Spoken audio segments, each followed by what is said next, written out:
So the question came out is, what ruined the DJ industry? We look back at the history of the industry, and it started out as the guys playing on vinyl, on turntables, back in the 70s, doing their things. That evolved, getting into the 80s, where we moved from some of the vinyl, we started getting into CDs and doing some things with that, and we were getting to more of a playback world. It evolves and continue on, but at some point in time, we moved from the days of where it was a skill, and it was a more of a limited profession, I'll call it, to where we are today, where it's just easy entry into the DJ world. What changed? What happened?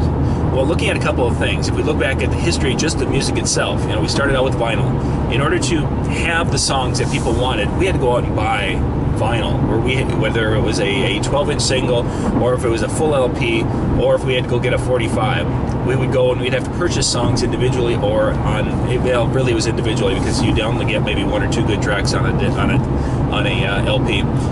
We had to buy those, and it cost money. So that was a limiting factor for people getting into the DJ world. Plus, you had to haul around a lot of heavy crap, which was also a limiting factor. So you had that. We started, and we'll just kind of make that and visualize that as kind of the DJ industry going along. It had a higher entry level because of having to buy music and buy your gear, heavy gear. So not everyone is jumping into it. So it was a little bit tough to get into. So a few people did, but not too much. Then you got into where all of a sudden cassette tapes came out.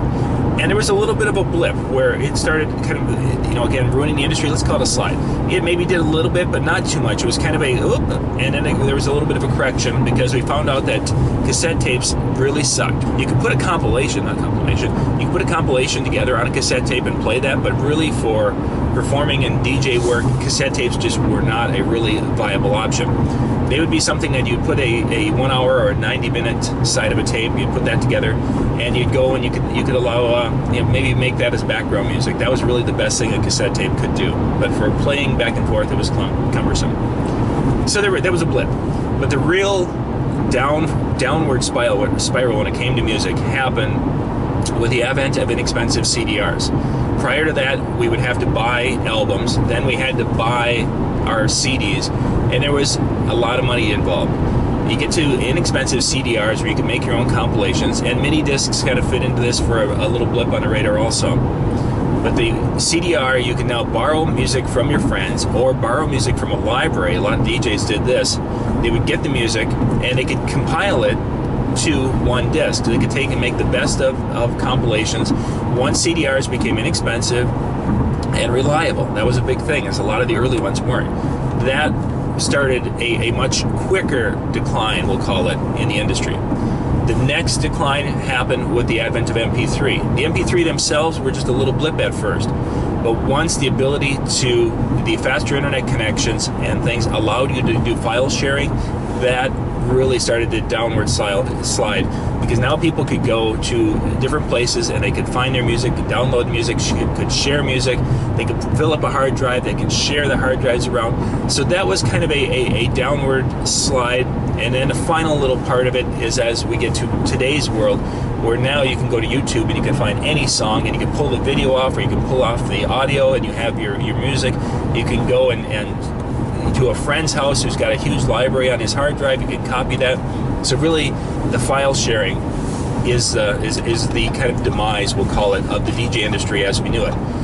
As we knew it, back in the early days in the 70s and 80s, DJs really didn't need to use a microphone too much. Some did, and some did very successfully. And I don't want to belittle that.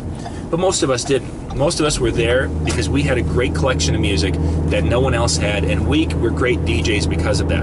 Even if we train wrecked between every song, we were great DJs because we had tunes that no one else had. Well, with the sharing of music and to be able to buy music online or steal music online, that was it leveled out the playing field. So now every DJ has, and as an example, Brown Eyed Girl was difficult to find for a while. Now everyone has it. I Knew the Bride was horribly difficult to find for a while. Now everyone has it.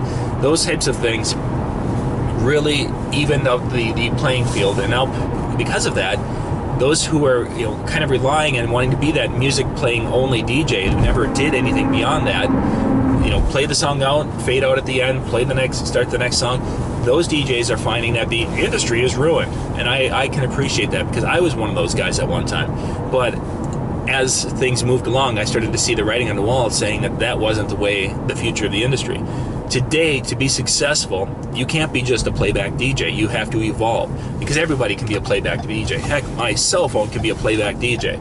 Today, you've got to do things where you're going to be going and having different things with your show. Maybe now your forte is microphone work. Maybe you've added the MC to your show, or maybe you're now mixing in ways, beat mixing, or doing different creative mixing, or drops it.